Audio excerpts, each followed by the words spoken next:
खुलुमबाई।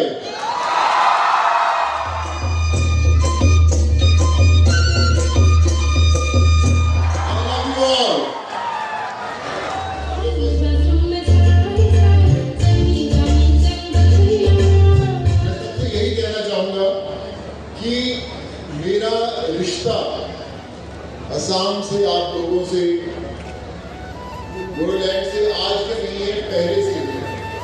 जब कोविड शुरू हुआ, आई रिमेंबर एक मुझे ट्वीट आया जिसमें बहुत सारे लोग, नॉर्थ ईस्ट के लोग फंस गए थे, उनके पास वापस जाने के लिए नहीं था और मुंबई में बारिश बहुत हो रही थी और सब लोग एक ब्रिज के नीचे खड़े होकर उन्होंने ट्वीट किया कि सर हम असम से, नॉर्थ ईस्ट के बहुत सारे जो गांव है वहाँ से हमें घर जाना वापस भेजिए।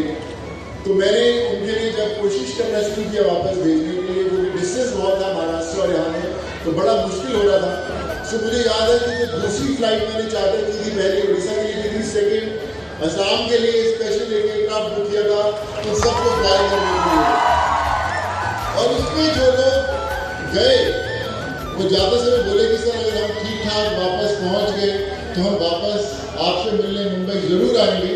और वो लोग वापस मुंबई आए, उनमें से बहुत सारे लोग आज भी मेरे साथ काम कर रहे हैं और बहुत सारे लोग मेरे दोस्तों के साथ काम कर रहे हैं। तो ये मेरा रिश्ता आज से नहीं, बहुत टाइम पहले से है।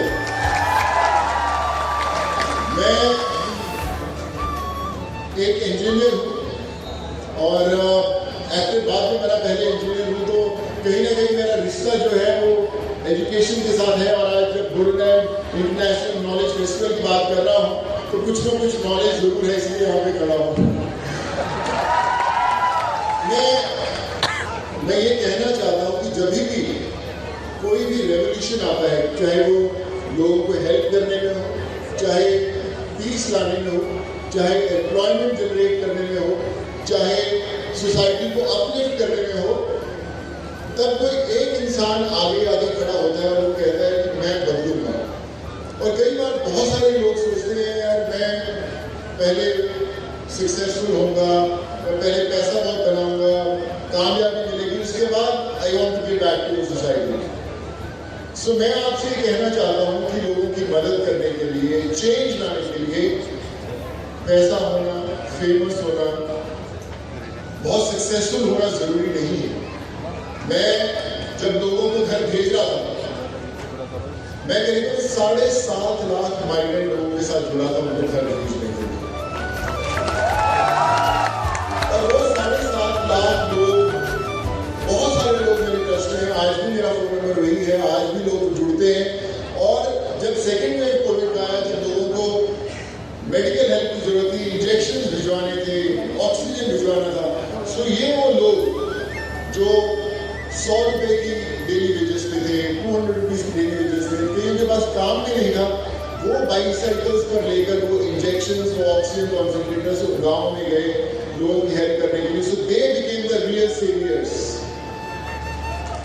सो आज जब मैं बोडोलैंड के बारे में और जान रहा था तो मैं प्रमोद बोरोई से बात कर रहा था कि किस तरह आप लोग कि बहुत सारे लोग बड़ी मुश्किलों से गुजरे हैं, बहुत टफ समय देखा है, 25-30 इयर्स का एक मुश्किल समय देखा। और उसके बाद आप सबकी जो कोशिश रही, हमारे प्रमोद भाई की कोशिश रही, उसके कारण वापस एक नया सवेरा आया है इस जगह पर। लेकिन ये सवेरा असली रोशनी तब देखेगा जब उस सवेरे में आपकी रोशनी जुड़ेगी, तब वो चमकेगा पूरा। ये जंग एक इंसान नहीं लड़ सकता, ये जंग सबको लड़नी है, आपकी आने वाली जनरेशंस को लड़नी है। ताकि क्यों हम लोग सिर्फ अपना घर नहीं, अपनी गाड़ी नहीं, अपना मकान नहीं, अपना कमरा नहीं, हम अपनी स्टेट को अच्छा बनाएंगे, हम अपने देश को अच्छा बनाएंगे। जब हम लोग घर से बाहर निकल के मदद करने की कोशिश करते हैं, तब वो रेवोल्यूशन आता है। वो मैंने पर्सनली एक्सपीरियंस किया। जैसे मैंने बोला कि मैं पंजाब से बिलोंग करता हूँ, इंजीनियर में बना नागपुर से, एक्टर बनने में मुंबई में आया और मैं हमेशा सोचता था मेरी ज़िंदगी का एक मकसद है कि मैं फेमस हो जाऊँ, लोग नाम से जानने लग जाएं, मेरे पेरेंट्स प्राउडली महसूस करें कि उनका बेटा नाम कमाया है मुंबई में। और मैं 18-20 साल उसी सोच जी रहा था। करीबन 100 फिल्में की अलग अलग भाषाओं में, तमिल, तेलुगु, कन्नड़ा, मराठी, चाइनीज, इंग्लिश, हर भाषा में फिल्म की नाम भी बहुत हुआ, सब कुछ मिली, कामयाबी नहीं मिली।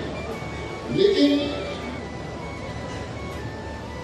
जब कोविड आया और मैं एक आम इंसान से जुड़ा जिसको मैं जानता नहीं, जिसको मैं शायद कभी मिला भी नहीं था और शायद मैं कभी मिलूंगा भी नहीं, लेकिन जब आप उनकी जिंदगी के साथ जुड़े, उनकी दुआओं में आपका साथ देना शुरू किया, आप जाने अनजाने में उनकी जिंदगी में वो खुशियां लेके आ पाए, तब मुझे पता चला कि जिंदगी की असली सफलता तो ये है। 18-20 साल तो मैं अंधेरे में फिल्मों के चक्कर में घूमता रहा है कि वो कामयाबी मिलेगी, वो फिल्म हिट होगी।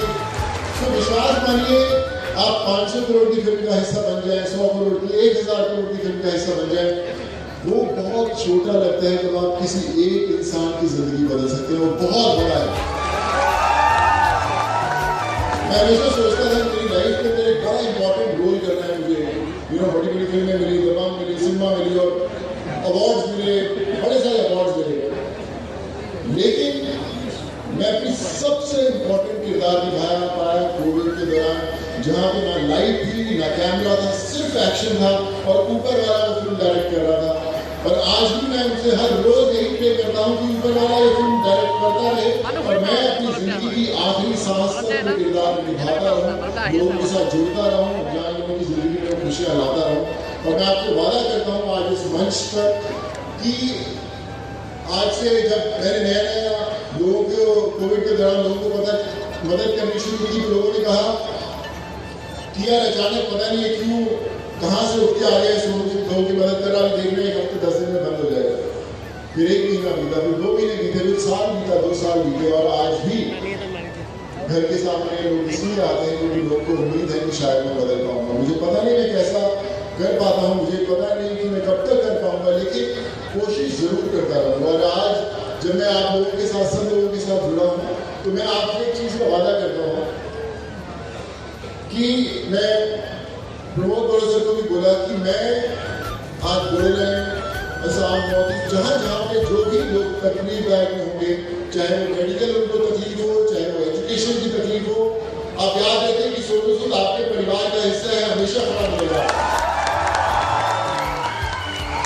और मैं कुछ भी करता हूँ यहाँ पर, मैं बात कर रहा था कि कुछ यहाँ पर जरूरतमंद लोगों के लिए कुछ हम लोग ओल्ड एज होम खोल पाए या कुछ स्कूल खोल पाए, कुछ ऐसी चीज कर पाए जो मुझे शायद नहीं पता कि यहाँ पर क्या जरूरत होगी, लेकिन आप विश्वास मानिए, हो सकता है जब मैं अगली बार इस मंच पर आ रहा हूँ, यहाँ पर कुछ ना कुछ ऐसा हो जो हमारा अपना हो, आप सबका हो और हम लोग मिलकर वो चीज़ बदल पाए।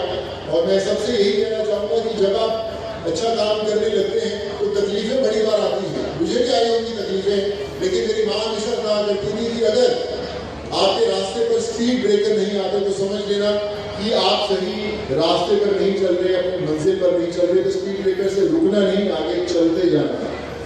और आज मैं हमेशा एक लाइन हर मंच पर ये कहता हूँ कि कई बार बहुत सारे लोग जल्दी कामयाब हो जाते हैं, कई लोगों को वक्त लगता है कामयाब होने में, तो लोग कहते हैं यार वो तो जल्दी में से पहले कामयाब हो गया, मुझे तो वक्त लगे, मैं तो उससे ज़्यादा टैलेंटेड हूँ, मैं तो उससे ज़्यादा मेहनत करता हूँ, तो मुझे वो कामयाबी भी नहीं मिली। तो मैं उन लोगों के लिए हमेशा एक लाइन याद दिलाता हूँ कि हौसला रख, एक समय ऐसा आएगा, हौसला रख, एक समय ऐसा आएगा जब घड़ी दूसरे की होगी और समय तेरा बताएगा। मेरी माँ हमेशा कहा करती थी कि सोनू कभी अपनी मुट्ठी खोल कर देख, शायद तेरी हाथ की लकीरों में किसी की जान बचाना लिखा होगा। सो आप अपनी मुट्ठी खोलना जरूर, शायद आपकी हाथ में वो ताकत हो जो शायद आपको अभी तक पता ही ना हो। सो क्यों ना आज जब मैं यहाँ पर आया हूँ इतनी दूर, हम सब एक दूसरे से वादा करें कि ये जो शाम है ये यहाँ पे खत्म ना हो, यहाँ से शुरू हो, यहाँ से शुरू हो कि जो सब लोग करते हैं इस मंच पर, इतने ऑर्डिनरी लोग बैठे हैं जिन्होंने वो बदलाव, वो चेंज लेकर आए हैं। सो हम लोग इनके साथ जुड़कर वो चेंज लेकर आए, वो बेहतर समय लेकर आए। और मैं बस आपसे यही कहना चाहूँगा कि हमेशा याद रखिए, जो मुश्किल में साथ में खड़ा वही सबसे बड़ा है। God bless you. I promise every single person here that that Sonushnu till his last breath will be with you always for anything, 24/7, 365, all my life. God bless you. Take care and thank you so much.